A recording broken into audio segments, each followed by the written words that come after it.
जोबोद साबायखर बावनाय जाबाय अल बड' माने डिजिटेल जार्नालिस्ट एस'सिएशनसिम जिहेतु दिनैनि जितु बोसोरारि फोरबो माने जितु कनफारेन्स बेयाव आंखौ मेल बेखेवगिरि हिसाबै लेंहरनायनि थाखाय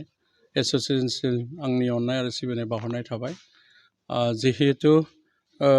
गोबां मिजिं आरो सिमां लानानै बे एस'सिएशनखौ दाफुंनाय जादों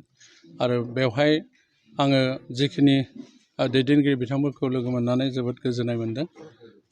माने जिहेतु जोंनि अनुस्थान प्रतिष्ठाननि लोगोसे जीवन दैदेननायनिफ्राय बा बायदि बिथिंखौ माहारि दाफांनायनिफ्राय गासै बिथिंखौ राफोदै खालामनोब्ला जोंनो बे मोनसे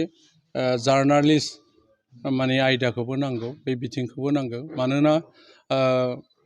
गोबां राजखान्थि बिथिंजों माने माखासे माहारियारियानो जा जियानो जा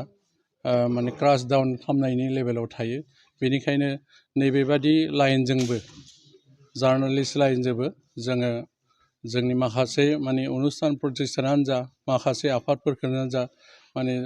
दैखांनो हायो बेनि थाखाय बेबो मोनसे मोजां बिथिं होननानै बुंनो हायो आंनि बुजिनायाव आरो जिहेतु जोंनि अल बड' जितु डिजिटेल जार्नालिस्ट ग्रुपआ जे माने एम्स एन्ड अबजेक्टिभखौ लादों बियो जोबोद बाख्नायथाव दा जिहेतु बिथांमोननि जितु सिन्ताधारा माने गासै बिथिंखौ फोजाखांनो थाखाय जोंहा माने बिटिआरआव 40टा बिफान दङ बे बिफानफोरखौ फोथांनायनि खेथ्रआवबो बिथांमोननि रुल बा रेगुलेसननि गेजेरजों बिथांमोना थांखि लादों बेखौ आं मिथिनो मोनदों बेखिनिखौ बिथांमोना निस्सय मावगोन आरो जिहेतु बेयाव माने सैथोथिखौ लानानै माबायदि राहाजों थाङोब्ला जों गोजौ थाखोआव दावखोलांनो हागोन